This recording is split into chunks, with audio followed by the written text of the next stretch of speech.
संतोष देशमुख हत्या प्रकरण आणि खंडणी प्रकरणातील आरोपी वाल्मिक कराड याच्यावरती बीड जिल्हा रुग्णालयामध्ये गेल्या 3 दिवसापासून उपचार सुरू आहे।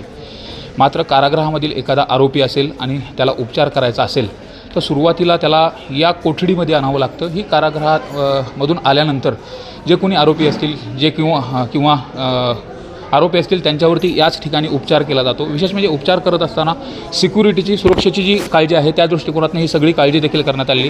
विशेष म्हणजे हे लॉकअप देखील स्ट्रॉंग पद्धतीचा लॉकअप देखील तयार करण्यात आला आहे आणि कुठला एखादा जर पेशंट असेल जिल्हा कारागृहातला पेशंट असेल तर त्याला या ठिकाणी उपचार केला जातो। याच कोठडीमध्ये जवळपास यालासुद्धा कोठडीच म्हटलं जातं, आरोपीचा कक्ष असं नाव दिलेलं आहे आणि 4 बेड याच्यामध्ये आहेत।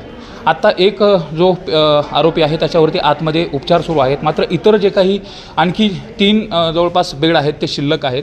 मात्र या ठिकाणी वाल्मिक कराड यांच्यावरती उपचार न करता वाल्मिक कराड यांच्यावरती ICUमध्ये उपचार सुरू केले जातात। त्यामुळे अनेक प्रश्न उपस्थित केले जातात। एकंदरीतच वाल्मिक कराड यांना ज्या आजारावरती उपचार सुरू आहे त्या सुविधा या वार्डामध्ये देता येऊ शकत नाहीत का? आणि जर देता येत असतील तर मग त्यांना त्या ठिकाणी का ठेवलं? एवढंच नाही तर त्यांना ऑक्सिजनची गरज असेल तर ऑक्सिजन इथं आणून लावला जाऊ शकतो का?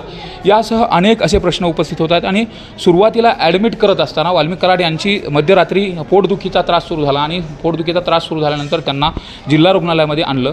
तर पहिल्यांदा कुठलाही जिल्हा कारागृहातला जर रुग्ण आला असेल तर त्याला सुरुवातीला या कोठडीमध्ये उपचार दिला जातो। प्राथमिक जो उपचार आहे पोटदुखी असेल किंवा इतर त्रासाचा उपचार आहे तो या कोठडीमध्ये केला जातो।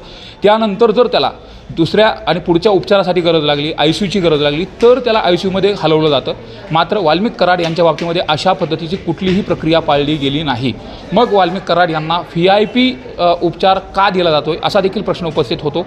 या संदर्भात जिल्हा शल्यचिकित्सक जे प्रभारी जिल्हा शल्यचिकित्सक आहेत संजय राऊत यांच्याशी बोललं असता त्यांना ऑक्सिजनची गरज आहे, कधीकधी त्यांना ऑक्सिजन द्यावा लागतो म्हणून आम्ही त्यांना ICUमध्ये शिफ्ट केलं आहे असं देखील त्यांनी उत्तर दिलेलं आहे। मात्र एकंदरीतच या सगळ्या ज्या काही प्रक्रिया सुरू आहेत जिल्हा रुग्णालयामध्ये ज्या पद्धतीने वाल्मिक कराड यांना ट्रीटमेंट दिली जाते यावरून मात्र आता खूप मोठ्या प्रमाणात प्रश्न उपस्थित होत आहेत। एवढी मोठी ही लॉकअपची जी कोठडी आहे आरोपींसाठी स्वतंत्र कक्ष हा हॉस्पिटल बांधत असतानाच तयार करण्यात आलेला आहे। इथं कुठलाही आरोपी असेल, इव्हन या ठिकाणी पोलीस दलातील एका आरोपीला देखील या ठिकाणी ठेवण्यात आलं होतं। मग सगळ्यांना याच ठिकाणी ठेवलं जातं तर वाल्मिक कराडांना दुसरीकडे का असा देखील प्रश्न उपस्थित केला जातो। एवढंच नाही तर वाल्मिक कराड यांच्या सुरक्षेसाठी 15 कर्मचारी आणि 2 अधिकारी ठेवण्यात आलेत।